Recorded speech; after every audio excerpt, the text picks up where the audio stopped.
All right, welcome back to Getting Past the Premium, everybody. I am super excited for this episode. We've got Reid Holzworth with us, and I'm going to have Reid do his background, but he's got a great perspective on the industry, being an agent to being on the tech side of the industry to now being with Applied Systems. And so really excited to get his perspective on where we're at as an industry, where we're going. And I think this is going to be a fun one. So welcome, Reid. Good to have you, man. Hey, thanks, man. Happy to be here. Yeah, thanks for coming on. Thanks. Yeah, so let's just start with that because you do have, you've had your hands in a lot of different parts of the industry. So give kind of the quick overview of your background and how you got to where you're at with Applied today. Yeah, so started the industry a number of years ago. Started as an agent, as a producer, basically. Worked for an agency. Kind of before that, just kind of back up a little bit. I've always been a serial entrepreneur, always owned my own business. I was in the construction world actually prior to getting into insurance. And a couple of buddies of mine, I did a ton of work for them because they were big real estate investors. So we would do all the work for these guys, and they wanted more of a recurring revenue stream. So they actually purchased a small insurance agency. Knowing a little bit about the business. I think one of the guys was like a life agent at one point, but they bought a little P&C shop, nationwide shop in Northeast Florida. And then, I started scaling that business in 2008 when the market completely fell out. Construction was we still had work, but it just was not the same. We weren't making the money. I was back in the field grinding it out. Those guys were crushing it on the insurance side. I mean, there's something to be said about insurance in general, right? In those kinds of markets. So they were still doing really well. And during that time, on the personal line side, that's when in Florida, they had a bunch of those hurricanes back to back, and a bunch of the big captive carriers were pulling out. So all these independents were coming in. So there was a big demand for independent markets within that Florida market. So buddies of mine had this agency, and they scaled it from nothing, like a small agency, maybe 10 or so employees, to a monster. And so when the market really fell out, I said to them, "Hey, man, you guys are doing pretty good over there." And they're like, "Hey, why don't you go get your insurance license and come and give it a try?" And I'm like, "All right, sweet." Yeah, that's how everybody gets into the. I was going to say you and everyone else. Yep. Right? Totally. And so I get my license. Frankly, I don't know if I can cuss on this show. I do on my podcast or whatever. So, I didn't know shit about insurance, but I took the test. And and so I come in, they give me an office, time is the largest office they had to run. Because I knew these guys, they had faith in me. They you figure it out. But, did some training, learned how to work the systems and whatnot prior to coming in. But I did basically dropped in day one to this agency. And I'll never forget it because I come in there all bright-eyed, bushy-tailed. There's a bunch of people in the office, and they're like, "This freaking guy," you know what I mean? And so we get a walk-in that comes in. Some dude walk-in, high net worth personal lines customer, right? And he goes, "Hey, I want you guys to switch everything for me." I've never quoted a policy in my life, like ever. I felt so bad for this dude. He was there like the entire day, literally, like the whole day, because your team is just like, "Hey, Reid, go help this guy." 100%. That's totally what they did. They're like, "Sucker," and so it was brutal. But I got it done. Got him done, and he's probably still a client. But anyways, so that's how I fell into insurance. Did my thing there for a while. And that was a franchise agency. So I decided to kind of they were going to give me a franchise and do that whole song and dance, but just kind of doing my own thing for many years. I wanted to do my own thing once again and start my own agency. So I left there, started an agency.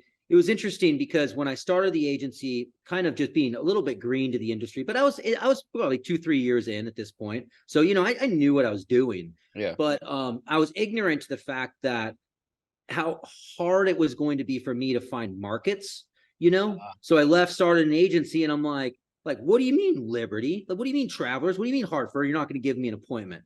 It's like, well, you got to have this much in production and this, that, and the other, and blah, blah, blah. And I guess I wasn't that good. I guess I didn't build that good of relationships. So you're like, how do I get that production if I don't have any contracts? You know what I mean? I can't sell all Progressive, whatever it was, And so anyways, it was just funny. So did that.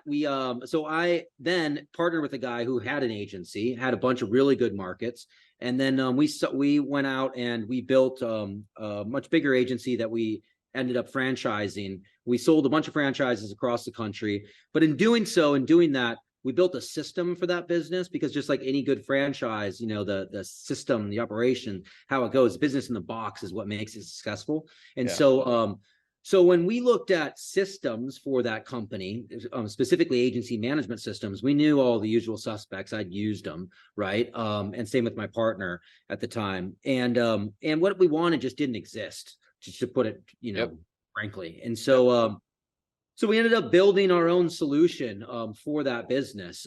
We built the first agency management system ever on the Salesforce platform. So we built it on Salesforce because we wanted a much more CRM focused solution. And what I learned like back then was with Salesforce, it was just very nimble. You could build a lot of things on top of it. So speed that up. Agency was doing really well. We ended up building this big system, and Salesforce actually reached out to me and was having me kind of just show them demos. At that time, Salesforce, a lot of people weren't building big solutions on top of the Salesforce platform. So for them at Salesforce, it was new. It's like, whoa, look at what these guys had built. And so they're kind of showing it off a little bit in that way. And then one day, one of the guys reached out and said, hey, would you ever think about taking this product that you built, packaging it up and bringing it to market? And I was like, no, but that sounds like an awesome opportunity. Yeah. And so anyway, so that's what I did. And I started a company called Tech Canary. And I kept the technology. My partner and I, he kept the agency. I said, you take the agency, I'll take the technology, and I'm going to go run with this thing. At the time, he thought I was the dumbest person on earth. He's like, yeah, good luck with that, dude. Like, we got a good thing going here. And anyways, Tech Canary took off in a major way. We became the #1 insurance solution on the Salesforce platform worldwide. It wasn't just for agencies. When we built it originally as an agency system, but because it was built in the Salesforce environment, native to the platform, we had all kinds of people within the insurance industry use our product because we basically kind of verticalized Salesforce for insurance. And so when you think about, and I say this all the time, and this might be getting a little too technical, but it's funny how in our industry, they think that a data model for an agency in insurance is different than a data model for a carrier. Yeah. It's just the depth, right? But it's all the same stuff. Yeah. And so anyway, so a lot of companies used our solution. It was really great. So speed that up. We did really, really well with that. We had a lot of agencies, a lot of people using the system. And then in 2018, late 2018, we decided to do a capital raise. At that point, I'd raised a little bit of money for the business, total of about $3 million bucks. So we bootstrapped the business all the way through. We are crushing it. I mean, we are profitable. We are putting on, at that point, when we sold, we were putting on about 1,000 users a month. So think about $1 million in ARR in new business a month. So, I mean, it was crushing it. And so a lot of companies came out of the woodwork to give us capital, essentially. And so we got offers from venture debt to private equity to venture and everything in between. And then ultimately we got a few acquisition offers.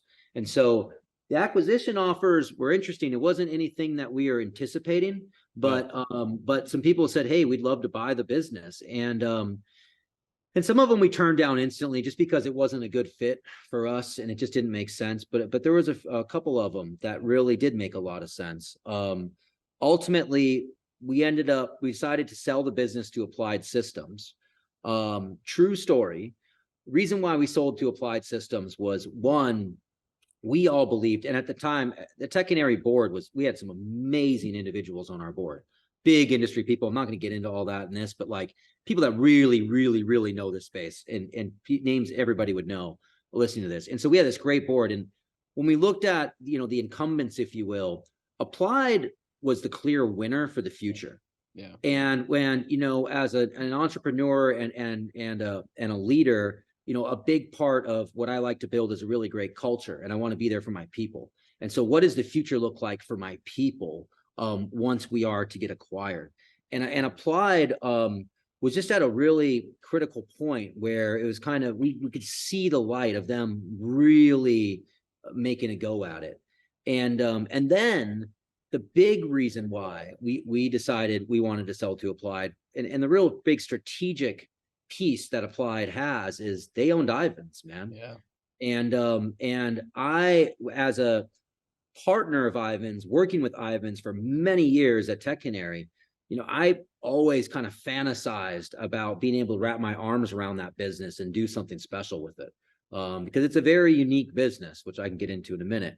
So ultimately, going back to my story, so we sold the business to Applied. It was funny. We closed the deal on April Fool's Day of 2019. No way. I know, not intentional, but I'll never forget that because it's April Fool's Day. It's like, The wire went through though. Yeah, right. It went through. Yes. Yeah. Taylor calls you up and says, April Fool's, Reid. That's right. That's right. For the deal, we none of us had golden handcuffs. There was no earnout. There was nothing like that. And that was written into the deal. And that was part of all the offers, which is very important because nothing was tying us down to being there. And I said, hey, if myself or my people want to work here, they'll work here. But we don't want them to be held down by some sort of financial incentive, to stick around if they don't want to stick around. So that was really great. So then what we did was we took the Tech Canary technology, and then we built Applied Epic for Salesforce. So Epic, Applied's core agency management system. Tech Canary was very much so a competitor to Vertafore and Applied in that way. Mm-hmm. Really, we kind of married the two up, and we built an application inside Salesforce. So anybody that wants to use Salesforce and is on Epic, it's bi-directionally speaking to both systems. Yep. So you can pick and choose, which is really cool. And I think after that, Vertafore had come out with the Salesforce app. Zyway's come out with the Salesforce app. Salesforce was really hot for a while, especially around Tech Canary for like agencies using the system and whatnot. I kind of think it put it to bed, man. Like you don't hear a lot. Yeah, you don't hear a lot of we're building this agency system on Salesforce anymore. Like it's just not. Because there was tons of people out there that were doing that, at the time. Not just us. There's a bunch. Several of them just kind of fizzled out. It seems like that's kind of what you're saying. Like they just never got the traction. And I don't know if they will anymore, to be honest with you guys, because if I'm a CIO, CTO, CEO of an agency, larger agency, let's just say, and my team comes to me and says, I want to be all in on Salesforce, and I'm using Epic or I'm using Vertafore, I'd be like, well, why don't we just connect up to the app that we already have, and you can do whatever you want in there. We don't have to upset the apple cart, go through this huge migration, make all the CSRs mad at us for the next 3 years, this kind of thing. And frankly, like even at Tech Canary, our solutions and the solutions that came about aren't as deep as what some of these big, large commercial agencies need, especially when it comes to agency bill accounting, all of that kind of stuff. There's just a lot, like all the accord forms, just the nitty gritty policy change stuff. There's some like heavy lift stuff that takes a lot of years to really build. So that's the story. So then, so speed that up. We did that for about a year. And then Taylor Rhodes became the new CEO of Applied, which was awesome. So Taylor came in and took a lot of convincing, but I convinced him to let me be the CEO of Ivans.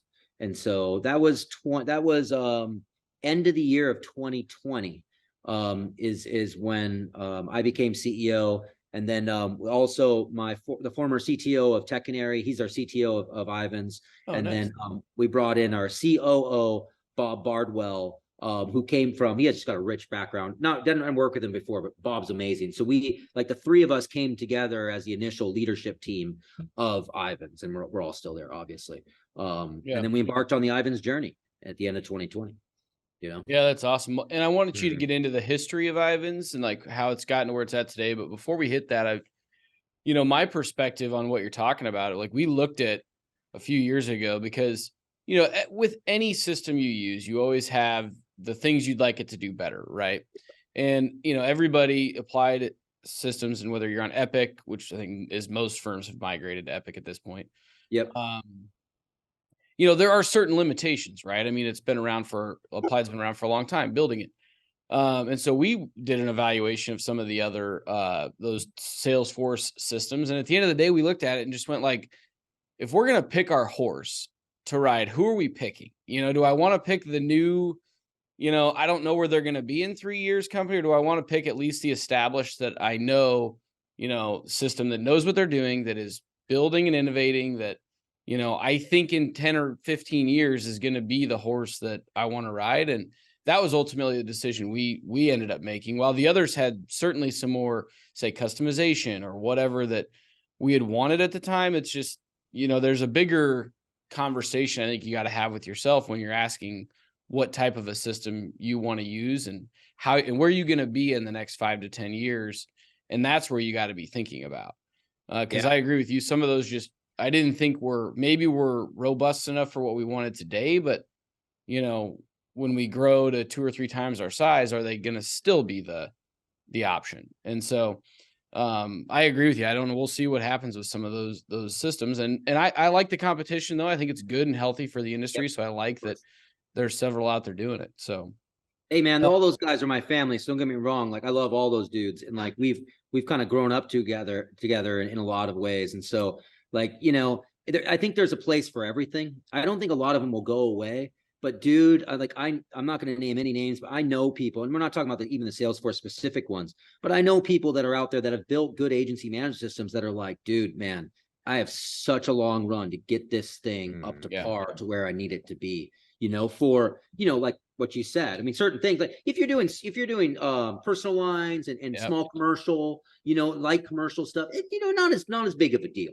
You start to get in a mid-market, large, and all of that, dude, your needs change in a major way. And I think that's the difference. Having a competitive tech platform is one thing, but pissing off your CSRs for the next 3 years is another. You know what I mean? Like there's other hurdles that are harder to quantify. True. That is very true. So why don't you dive into, because like I don't even necessarily know the background of Ivans, and I'm really curious to kind of know the history, and then where it's at today, and then what your vision for Ivans is in the future. Yeah, no, it's a great question. This is going to be a little bit long-winded because it's a long story. That's all right. But we got time. I think it's really good, man. I mean, I run into people all the time. I ran into somebody like a week ago, somebody you guys know personally, that you would think would know this. And he was like, dude, I don't even know any of this. And so I run into people all the time that don't really know the history of Ivans. They know the name. They don't know what we actually do either. Yeah. They kind of just look at us, a lot of people like the download company, but they don't really realize who our customer is either, what we actually deliver and what we're doing, what we're working on. So we'll start at the beginning. Ivans was founded 40 years ago. Okay. So didn't know that. So Ivans started when technology started to become mainstream in the workplace. Companies were using technology within the business over 40 years ago. The industry kind of came together and said, all right, and they started using technology about 40 years ago in this industry. So policy administration systems for carriers were coming out. Agency management systems for agencies were coming out. In fact, this year is Applied's 40-year anniversary, and Vertafore AMS was before Applied. And so as those carrier systems started to come out and the agency systems came out, the carriers said, hey, you know how we get the most value out of this is if we can connect our systems, carrier systems, back down to the agencies. If we can connect our carrier systems to the agencies, we'll win more of that agency's business. Well, why? Because it simply just makes their job easier. Yeah, easier right? business, yeah. So 40 years ago, about 25 or so carriers came together and they formed Ivans as a non-profit, literally. And Ivans stands for Insurance Value Added Network Services. We don't use the acronym anymore because it doesn't really make sense anymore, but that's originally what it was. And I wondered if it was a guy's name, so I'm glad it was an acronym. I thought it was Ivan's Tech, but that dude all the time. Apparently, there's some famous gorilla named Ivan, and so somebody sent me this one time, like, is it named after this as a joke? But so no, it's an acronym. Now it's not going away. Everybody knows it, so it's never going away. So anyway, so what does that mean? So really, Ivans was founded as a hub. So a carrier can connect up once to Ivans, and then we're connecting up to all of the systems out there in the universe of agency, right? Same thing for an agency system. Agency system connects up once, and then they're connecting to all the universe of carriers, right? So and so back in the day, like we were installing like data lines, like we had AT&T contracts and stuff, because it wasn't as cut and dry as it is now. Like people needed like internet. Yeah. Right? Like, yeah. And so we did did a physical line running in. And by the way, we still have customers that are on that stuff, literally. Holy cow. Oh yeah. Not a lot, but there's a few. And so that's still That's going on. Wild. So speed that up, a number of years later, Ivans ended up going for profit. They sold it. It passed through a couple of different hands, and Applied Systems acquired them in 2013 is when Applied acquired. Reid French, former CEO of Applied, I think that was one of the smartest things he did, was to acquire Ivans. Now, Ivans kind of just sat on a shelf. Now, Ivans was a nonprofit for a lot of years, and say what you want. I mean, people might get mad at me about this, but there's a difference between a nonprofit business and a for-profit business, let's just say, right? And especially when it comes to technology, upgrading, doing things for the future, chasing down opportunities that could help a lot of things, this, that, and the other. But in our case, there wasn't a lot of leadership, man. So I'm actually the first CEO that Ivans has had in well over a decade. There wasn't much leadership. So kind of just sat there on a shelf. I'm a big car guy, so I like to use the analogy. It was like a Ferrari GTO just sitting in the garage all dusty and it didn't run. Yeah. It's like you go out there and you went to start it. Well, battery's dead. You charge up the battery and you're like, okay, it kind of started, but that's a bad knock. Yeah. I thought we were just going to shine this baby up and go racing. No. And so anyways, full body rebuild. 100%. So in 2020, I became CEO. It was like the end of the year. Let's call it 2021. Like I said, myself, Pat Forgione, our CTO, and Bob Bardwell, our COO. And first thing we did was right people, right seat, leadership. I'm big on culture, so it was a lot around culture. But second to that, obviously, it was technology. We looked at all the tech that was here, and it was frankly broken. And so in 2020, we were connected to 400 carriers, down to 28,000 agencies. Holy cow. So that was 2020. And so 400 carriers to 28,000 agencies. But I'm telling you, man, like our corporate office was in Tampa, Florida. Now it's in Milwaukee, Wisconsin, because that's where I live. We have a great office here too. Former tech office, awesome office. Nice. But anyways, I make the joke. It's like, dude, smoke was coming out of the server room in Tampa. Like the thing was going down. I mean, this is a lot of the stuff people experienced a number of years ago. That like download would stop working, like literally. I mean, there's real problems there. So that was the first thing we did. We fixed everything. So we went through and we redid all of our infrastructure, all of our architecture. We stood everything up to Google Cloud. So the thing is, like when we think about Ivans, going to back up a little bit. Taylor Rhodes, the CEO of Applied, made the decision to invest in Ivans and put a new leadership team in there, because as he started kind of down his journey and figuring out, and he's been after this thing, the whole digital round trip of insurance, and solving that. If you really think about that, you start to break that down, the way to do it and the way to get it done right for the industry is you need connectivity. You have to have connectivity, and it has to be built in a robust environment so people can go and tap it however they want. Right. And so that's why Taylor made the decision to really invest in this. So he did. He just invest not only in us, but in everything. So we put a shit ton of cash into rebuilding the entire platform. So Google is also one of our owners. They're just it's capital G. It's technically not Google, but it's Google's investment arm. And so because of that, we didn't pick the Google stack just because they're owners. It made the most sense for us. But because we are a partner of Google in that way, like their engineers helped us to build a lot of the stuff that we built. So today we're now live. Everything's all up in the cloud. It's all modern. You don't have any of the issues, no more stability, no more downtime, no more of that BS. But check this out. So that was, say we started in 2021, 1/1 of 2021. As of right now, so we went from 400 carriers to 28,000 agencies. Now we're at 650 carriers connected to 38,000 agencies. Which isn't that basically every agency in the country? Pretty much. It's pretty much everybody. And so when I say that, and I always say this, like I say that it's those are accounts that we actually transact with. Like, so it's like people are like, well, that's just all the agencies. And it's, yeah, I guess, but it's, those are what we actually are touching here at Ivans. So it's massive. And so what that really did though, is it allowed us now with the new platform and a new modern stack to build stuff we've always wanted to build. So our roots, all of that 650 to now 38,000, that's all download data, right? So that's, you know, policy change, that's new business, renewal, commission statements, e-docs, you know, that kind of stuff. Yep.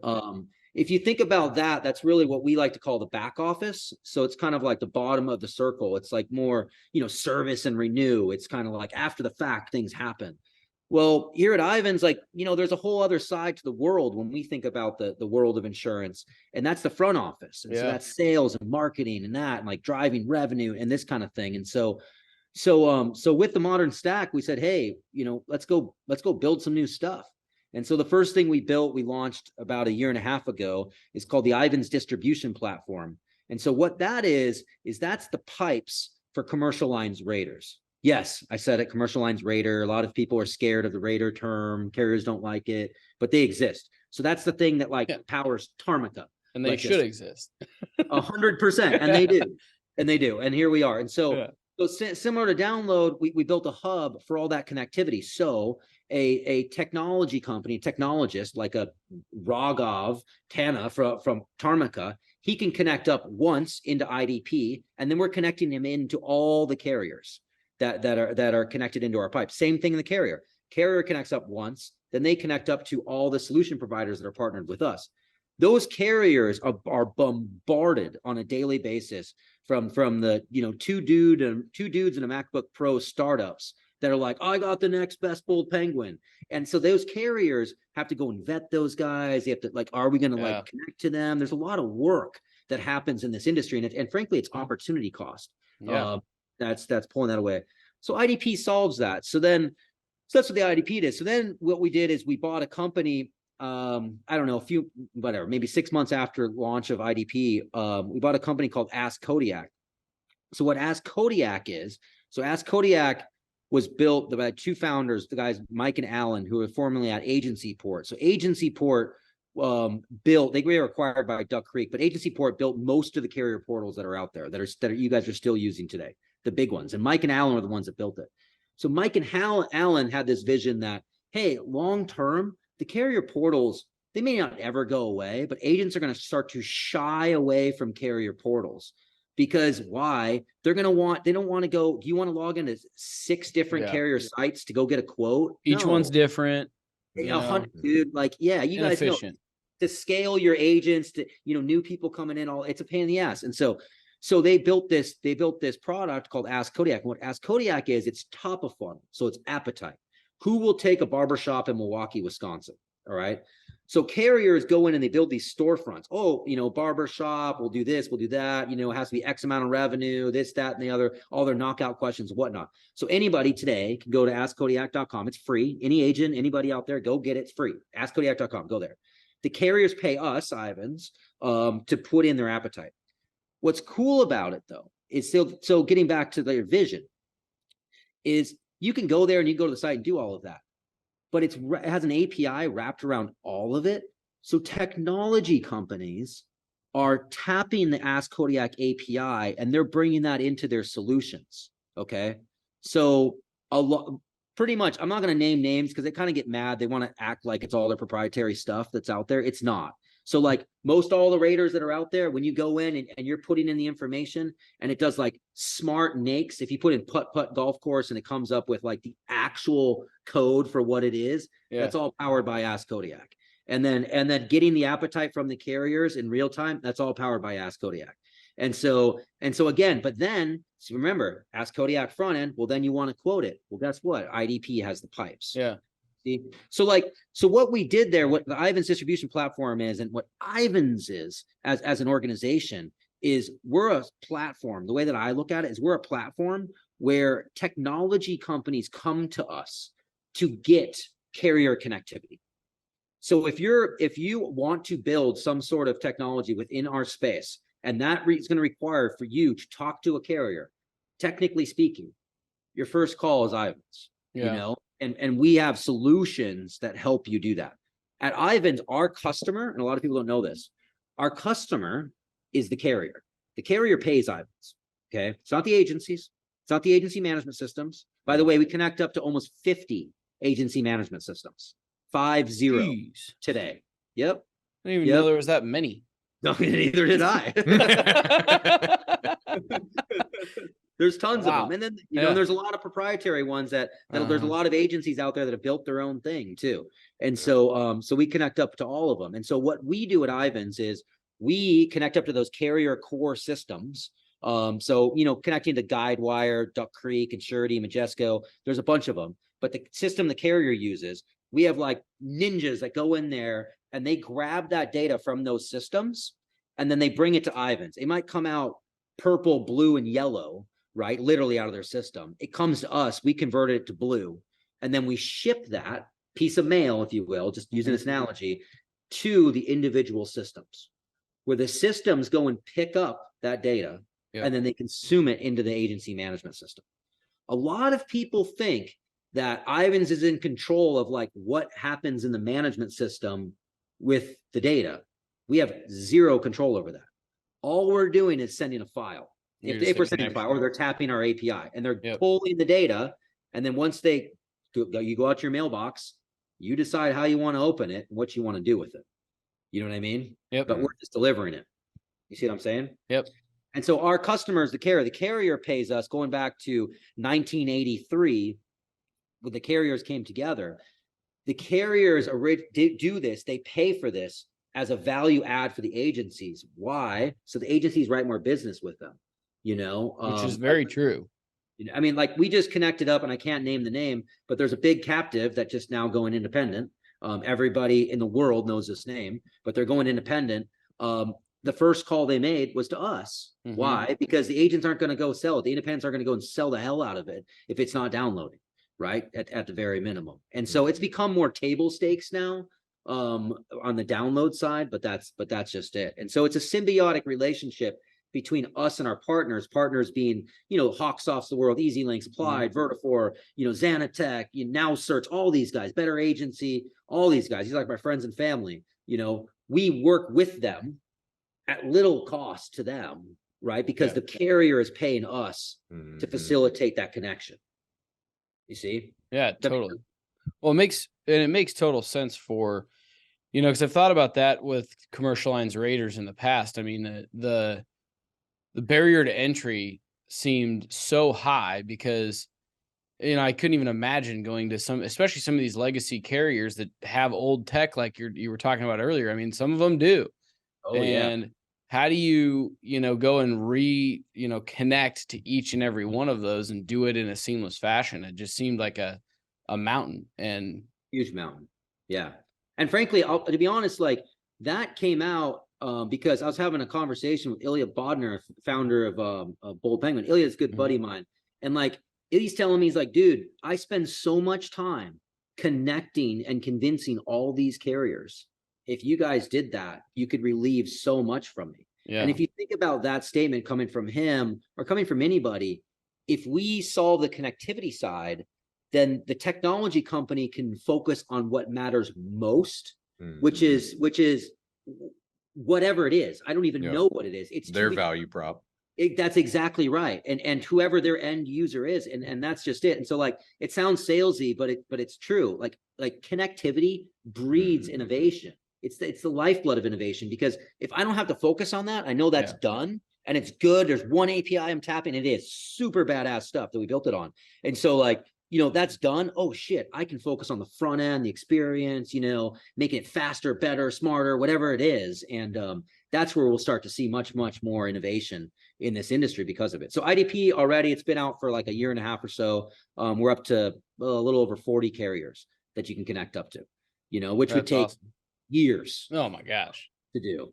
Yeah, it was So always like if you had like 6, Yeah. like Yeah. that was if they matched up with your carrier contracts, it was a valuable rater at that point. But Yep. And so and that's just it. Now anybody can come, an agency, technology company, who cares? They can come to us and they can get that connectivity and they go build whatever they want to build. yeah. You know? So then one of the questions then I get a lot, which you may not have the answer to, but it kind of rides alongside that, but just direct connection then to the AMS system with different tech platforms. I know gets asked a lot. And Ryan was mentioning, we've started a SaaS company on the sales side that helps agents build their sales process more efficiently. But I get asked that question all the time. Does it connect to Applied or Vertafore or whoever? And how does that data transfer and things like that, which I totally get, and it all goes back to kind of what you're talking about is making this whole back office or whatever you want to call it, easy, efficient, that no duplicate entry of data makes total sense. I mean, do you have any insight or just thoughts around how, not only if we're getting it to the carrier, but then is there a way to get that or similar information into the AMS system on the front end efficiently as well, or applied, I guess, would be, I guess you're saying like, what does that look like for somebody to connect directly into the agency systems? correct. And that's what's difficult because each of those systems, they're not going to be as open, because the system, well, unless the agents are really demanding it, right? They get to pick and choose what they want to connect to and what they don't want to, because they're for-profit businesses. It's that simple. The other thing too that, and I don't want to be, it's like just that, but what a lot of people don't realize, I didn't realize it until I got under the tent, is that a lot of these systems are undergoing a big transformation and they just weren't able to do that kind of. Yeah. They don't want to say that, but they just haven't been Totally, able. though. The technology wasn't there. Yep. Literally. I mean, these are older systems that were built a lot of years ago, systems that didn't even have an email field when they were first built. Oh yeah. We still have clients that like the cell phone is in the email field, which the email's in the fax field or whatever. You're Totally, like, what? 100%. Yep. So to maybe just clarify then with Ivan's and what you guys are working on, where that data can get there though is, say you're going through a front end like Tarmica, that data is going to go to the carriers and then it could then be downloaded into Epic 100%. though, right? Yeah. So you're doing that, the circle of that data or the round trip of the data that does ultimately get back to the AMS. Correct. And then it's up to the AMSs what they want to do with it once they get it. And so how much, so like a lot of it is how much data they want to map. Do they map everything that comes over in those files? Like we did at TC, not everybody does. Yeah. Is it mapped correctly in the system? Did they build the architecture of what it looks like correctly? Is it related right? Not everything is, sometimes, and it's kind of rare these days that carriers will, on the carrier side, they'll send something wonky, but then everybody knows about it. You know what I mean? But on the individual system level, it's the systems, like, 98% of the calls we get in our support line, it's agency management system side stuff, but yeah. So, and then but that's their competitive edge. Like, when we were when I was at TC, we didn't do batch download. We did real time. It's available. You can do it. There's an API for Ivans. I mean, you can, like, you don't have to do that, but it doesn't, none of that stuff, like that kind of stuff, I shouldn't even said that because it's not like, that's not a huge value add. My point to all of that is just that it's up to the individual systems to build what they want to build and how they want to open it up. That's what gives them their competitive edge, I guess. No, totally. And there's a lot more under the hood, like you said, than I think everybody realizes. But so kind of that's going away. That we're about over that hill with everybody. All these guys have been working on this for the last few years. Like we're about there. So it's all going to be open API, the whole nine. That's cool. That's good to hear. So, I mean, what do you see from your vantage point, whether you can maybe talk about it from, Ivan's applied and what you guys are doing, but also just where the industry is going. But where do you see, the next, if you're sitting back in your agent shoes, kind of what are you looking at for the next 5 or so years, and where this industry is going to go and what you should be focusing on and things like that? Yeah, I mean, it's pretty cool. For the first time in the last, I'd say, few months, I've seen that my carrier conversations have really changed. And I mostly spend most of my time talking to carriers these days. I talk to a lot of agencies too, don't get me wrong, but most of my time is with carriers. Carriers are now, and it's different. They're now leveraging technology to give themselves a competitive edge. Now, you could say they've been doing that for a while, and they've been going through this digital transformation, and like they've been like investing in their portals, and like, no, that's not what I'm talking about. They are really looking for ways to build things and to hook up to things and connect into things that give them a competitive advantage. Now that they've gone through this digital transformation, and for those who don't know, this whole digital transformation thing just means that carriers spent a shit ton of cash buying new systems so that they can do cool things, right? Put it simply, like Guidewire, Duck Creek, they moved off their legacy systems. Now they're into, whatever, the newer system. And so now that they have that, now that they're doing that, they are quadrupling down on their technology departments. They are really heavy on data. That's awesome. And they are making big investments with their partners, and they are hiring top talent in these organizations. And so, and they're crushing it, man. I'll just say it, like a couple of them, like Travelers crushing it, Chubb is crushing it, CNA is doing a bunch there. Like there's a lot of these guys are really doubling down on this stuff. And so that said, when you think about the momentum that small commercial rating has gotten, we're starting to see where the small commercial stuff, agents still are going to portals. They're still going to 5 or 6 portals or 3 portals or 1 portal, and they're individually quoting it. I foresee that going away shortly. And I mean shortly. We're up on IDP right now. IDP is still early, but IDP we're doing about 900 million in premium over the pipe right now. And that may seem like a lot, and it's kind of a lot for what it is, but dude, we're gonna see that skyrocket because now that a lot of these systems that are out there, Bold Penguin, SEMC, Tarmica, you name it, are much more mature. And now that they have really good connectivity, and now the agents are starting to see the advantage of it, it's like, oh, hey, selling this small micro commercial is not as hard if I have these systems. They're starting to adopt it. But we're slow to adopt as an industry. So as micro and small adopt those raters, now what's happening, we're already doing it. We're already working on it at Ivan's. We're building mid-market connectivity. So now you start to move up market to start to streamline mid-market. Same thing with large. Why can't you streamline part of the process of large?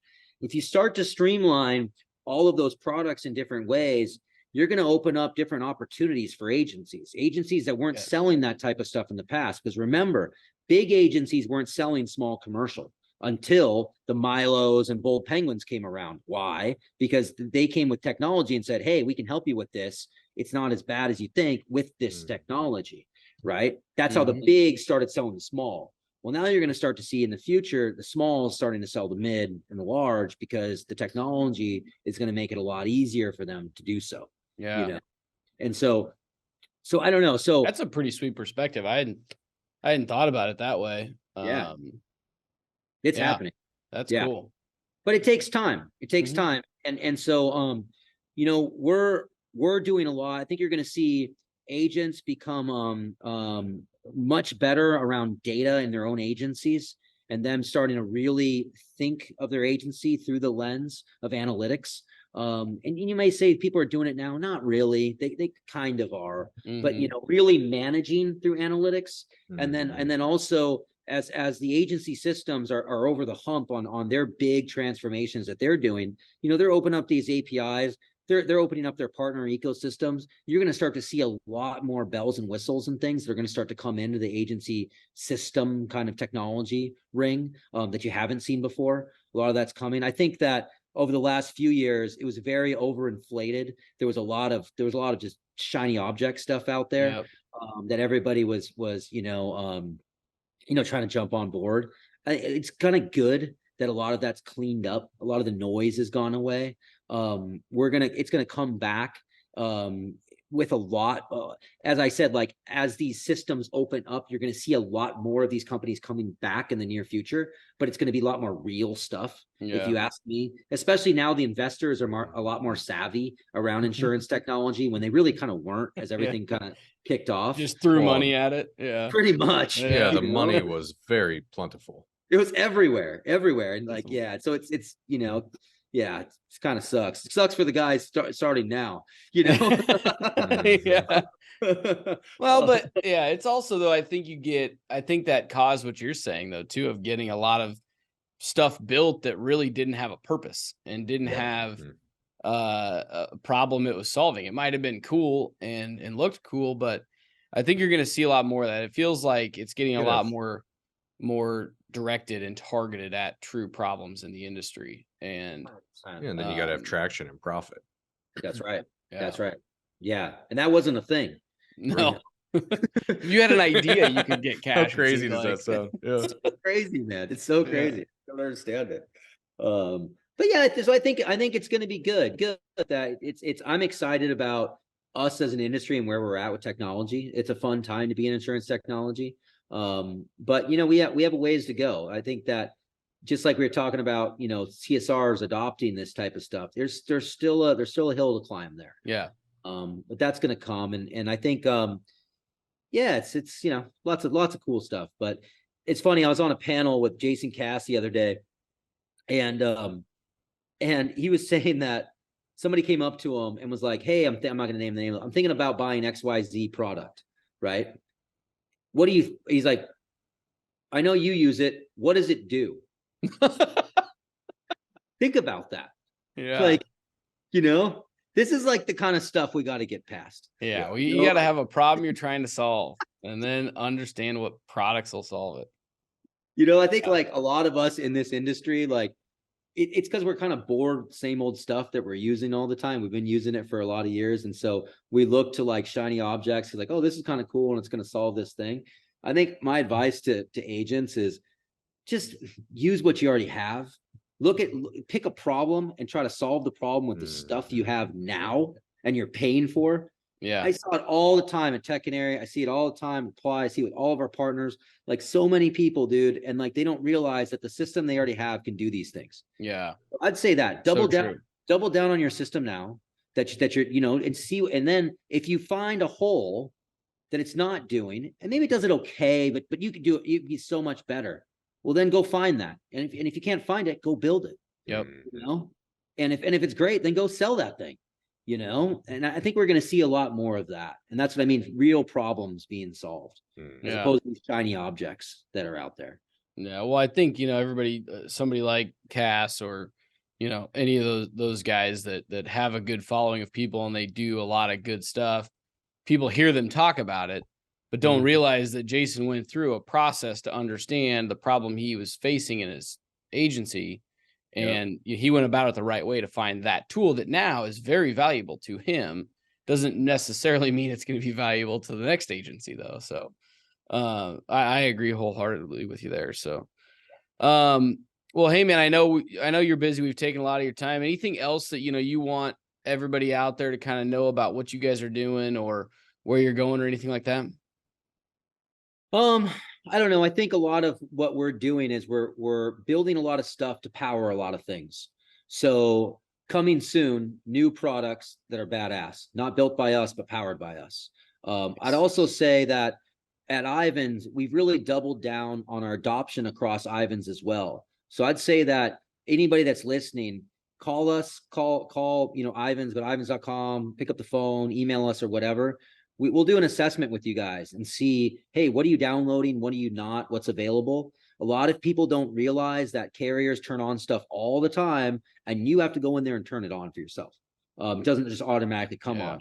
So just keep that in mind. You can always call us. Our people are super cool. They're super nice, and so we're here to help in any way possible. And if there's things out there that, hey, I really need this. And this carrier doesn't do that or whatever it is. We're there to help too. We have an agency demand team that works with agents that talks to carriers and says, hey, so-and-so carrier, you're not downloading this, you're not doing this. These agencies want that. Yeah. Carriers make changes and they make moves based on the demand from their distribution. Their distribution is you. And so just keep that in mind, and just let us know, because we're here to help. But other than that, I don't know. I think that's it, man. That's sweet. It's awesome, dude. Yeah. I appreciate the time. This was fun. And I know everybody got a lot out of it. And it's good to hear just what you guys are onto, and, the pace of innovation that's going to be coming. It's pretty sweet. So yeah. Yep. Yeah. It's exciting. Thanks for the time, man. Appreciate it. Thanks, Reid. Likewise. Catch up soon. Yeah, man.